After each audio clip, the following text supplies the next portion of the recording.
Frango. Hey guys, welcome back to my channel. Today I'm going to be talking about something that is pretty important to me, and that is book to movie adaptations. So, I'm only going to be talking about one, but it's important. This weekend I went to see The Sun Is Also a Star in theaters, and I also just finished this book last Thursday. I read it in one sitting and I really enjoyed it a lot. So obviously I was super excited to see the movie. Now, the movie itself was really great. If I took it away from the fact that it was a book with words and scenes and everything else. So, yeah, I just have issues when books are turned into movies and are totally completely different because I'm very visual when I read. There's books that I could still think of scenes from that I made up in my mind. And yes, I know they're not going to be exactly the same in the movie as they were in my head because I'm not the one making the movie, which maybe I should be, but I'm kidding. When you read a book, you get super excited. There's parts in it that you love and X, Y, Z, and then you go and see the movie and they take them out. And then you want to cry about it. Now, when I saw this movie, sorry, my dog is barking, but I just want to talk anyway. When I saw this movie, me and my boyfriend went, and we were the only two in the theater, so, I was able to talk throughout the entire movie. And every time something was different, I'm like, oh my god, that was not how it went, that was not how it went. So, I'm going to stop rambling, and the point of this video is I'm going to compare the book to the movie. Now, I'm going to flip through some pages because I don't remember everything that was different. I'm going to kind of skim through the book and then just kind of say what was different from the movie that I can remember. There are a lot of differences, so if you love this book like I really liked it and you don't want the movie to be crazy different, then don't watch it. I don't know. I think you should still watch it because it's a great movie, but it is very different from the book. Some things I felt like there was no reason for them to be changed, but maybe there was a reason behind it for them. If you have not seen the movie and you don't want to hear anything that's different, just don't watch this video because I'm going to be talking about it. So if you haven't read the book and you don't want to know things that happen in it, then just don't watch it. So here we go. This might take a little while because I'm going to actually skim through the pages. I'm not going to actually read them, but I'm going to skim to see blah, blah, blah. Okay, so here we go. Second page. Here's the first difference that I can recall. Daniel's brother Charlie does not go to Harvard in the movie. In the book, Harvard put him kind of on like an academic probation for 2 semesters because his grades were so bad. So in the movie, Charlie is just kind of a bad kid, he's just mean like he is in the book, but he didn't go to Harvard. And the other thing that they changed, which I don't know if it's due to rights or what, but Daniel isn't applying to Yale, he's applying to Dartmouth in the movie, which is very interesting to me because, I didn't create it, but I don't know why they would change it. But yeah, that was the first significant difference that I saw. The next thing that they took out in the movie is the character of Bev, which is Natasha's best friend. She is not really in the book that much, so I guess she's not significant to be put in the movie, but I thought it would be nice to kind of see a little insight into Natasha's life even more, like with her best friend. In the book, she is looking at colleges. I forget which one, somewhere in California. I'm not going to search for it. So yeah, I can see why they took Bev out because she's not in it much, but I also think it's nice to see when characters have friends and not just their family members. Especially with the storyline that Natasha's going through this deportation, you want to see who else is on her side trying to help and going to miss her when she's gone. But yeah, they did take Beverly out as a character. Oh, they took Irene out. Okay, I didn't even realize this. So there's a character Irene. So there's different characters in the book of The Sun Is Also a Star that they have like 1 chapter or 2 chapters, and this character Irene is the security guard that checks like what goes into the building.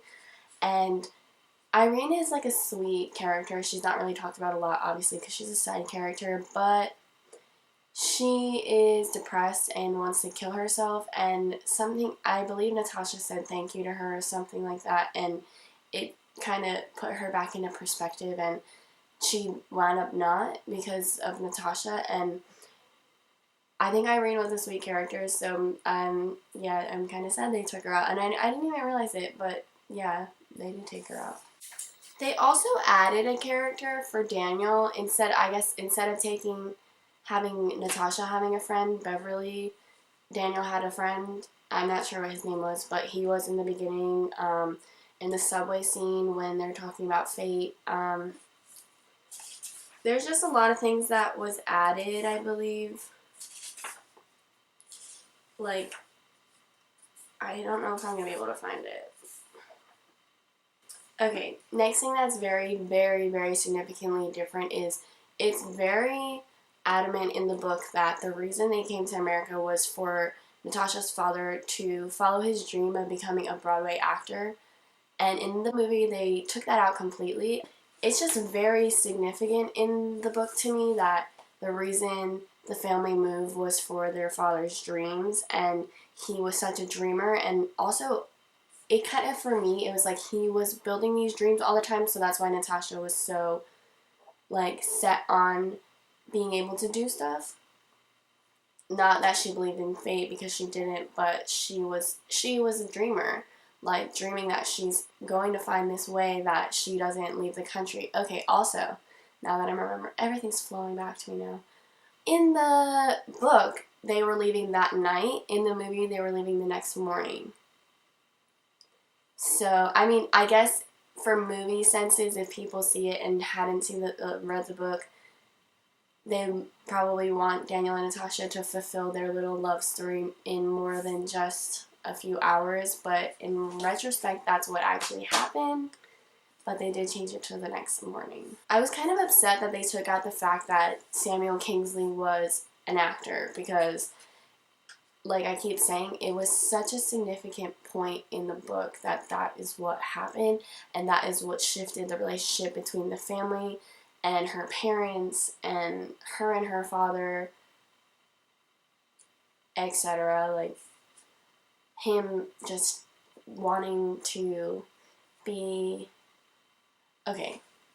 The movie base, like, really just set itself up around Daniel and Natasha. I would have loved to have seen more of Natasha's family in the movie, because, I mean, it is a movie, so I don't know why they didn't do that, the backstory and having other plot points rather than just her being deported. There's a part in the book that I really, like, hit me, and it was when Natasha overheard her father talking about how he regrets having a family. That, like, his biggest regret was having a family, because then he would have been able to be a Broadway star. And that is just something that was a big scene in the book, and kind of just set up the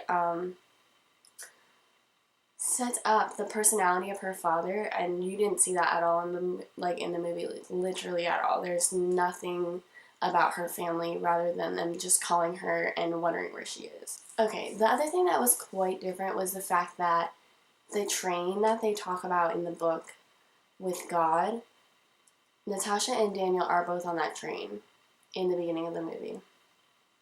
Now, Natasha in the book would have already been long gone at her, like, interview, or whatever you want to call it, her meeting. In the movie, they were both on the train, I guess to show this fate aspect a bit more, but why? I don't know.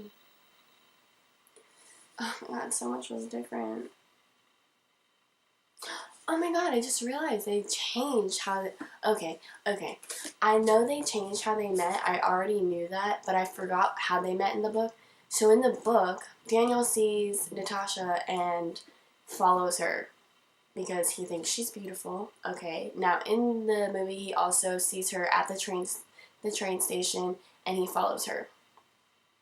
And then he loses her. In the movie, he loses her, and then they wind up on the same subway again. And then he follows her after that, and that's when the whole car almost hits her moment happens. But in the book, he sees her and she's like jamming out some music, and that's what catches his eye. And then he follows her to a record store where she sees her ex-boyfriend that cheated on her and his new girlfriend, the girl that he cheated on with, like making out and stealing stuff. And then Daniel steps in and is like, maybe you shouldn't be stealing that stuff, stupid, and then gets them caught. That does not happen in the movie, but why not? Why did they have to change it? I really don't understand. So yeah, they hang out and blah blah blah, just like they do in the book. They do the little like love questionnaire. Yeah, whatever. Something else I didn't like that they changed was when Daniel first goes with Natasha to the building that she has her meeting, because she goes to have the meeting, right? I'm just not gonna look in this anymore. I can remember. She has her meeting with the guy that she scheduled it with that says he's gonna be able to do it. Oh my god, everything's come back to me now. So he goes with her, and that's where they say their goodbye, and they're like, bye, blah blah blah, whatever.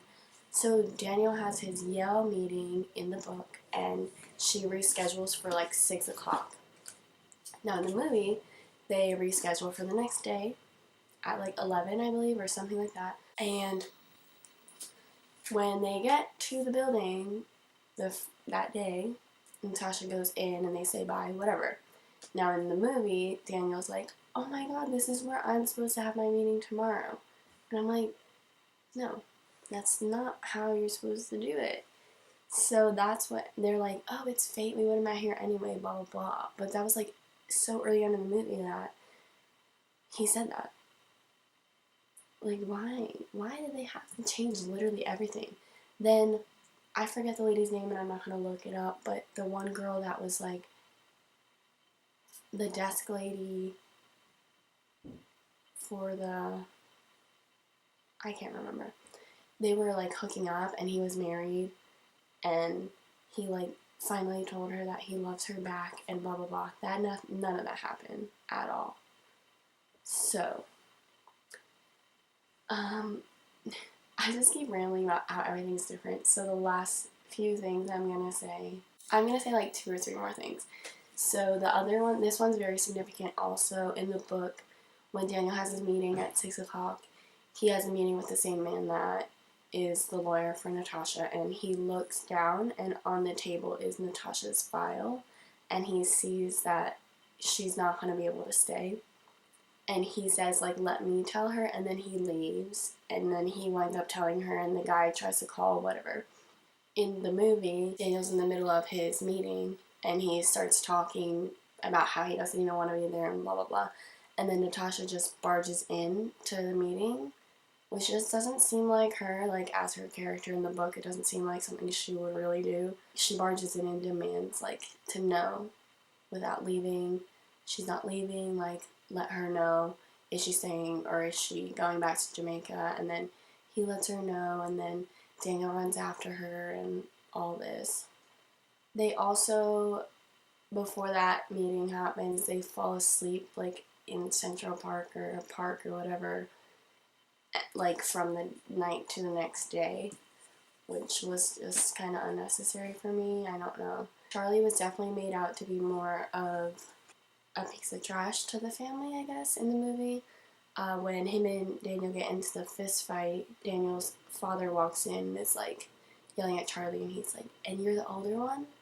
But in the book, he didn't do that. They kind of were both in trouble for getting hurt. The last thing that I'm going to talk about is the very end of the movie. Now, in the book, she gets deported and she leaves. She goes to Jamaica. They say bye. They love each other, whatever. Okay. So then, a few years later, they see each other again. And I don't remember where they see each other, so I'm going to read it. 10 years. Oh, yeah. Irene gets brought back to the story. 10 years later, she sees her on the plane, and it's kind of like, let me read what she said, actually, now that I just shut it again. Talks about how she wrote her suicide note at lunch, but then Natasha said thank you to her, and it helped her, and she wound up not killing herself. and she was on the same plane as her, and she recognized her afro, and it had pink dyed ends. And she said, "This is going to sound strange, but you saved my life." And then Daniel's also on the plane, and he overhears and remembers this, he sees her, and that's the end of the book. So now in the movie, Natasha comes back to New York, and then she's leaving for San Francisco the next day. She comes to the cafe that they were sitting, and she's talking to the lawyer that she's been in contact with to help her get back into the United States. And she meets with him, and she's like asking him if he remembers Daniel from the meeting they had for Dartmouth. And he's like, "Sorry, I don't have his number or anything. Like, that's the last time I saw him, when he ran out after you." And then she goes to leave, and this boy working at the cafe, it was like an open singing poetry night, whatever. And he goes, because Daniel's a poet, so he goes to start, and he said something, I can't remember, something about Natasha that made it obvious that it was about her. And she literally had her door on the handle. She had her hand on the door handle, and she heard him talking. And then they saw each other, and then they literally kissed.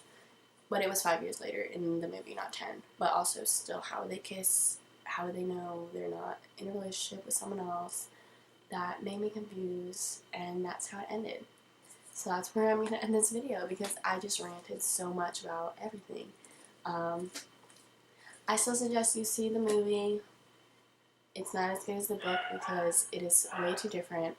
My dogs are barking, and I'm sorry, but I need to finish this video. So if you like this, give it a thumbs up and turn on my post notifications. And if you like me, if you like this channel, subscribe. And thanks for watching.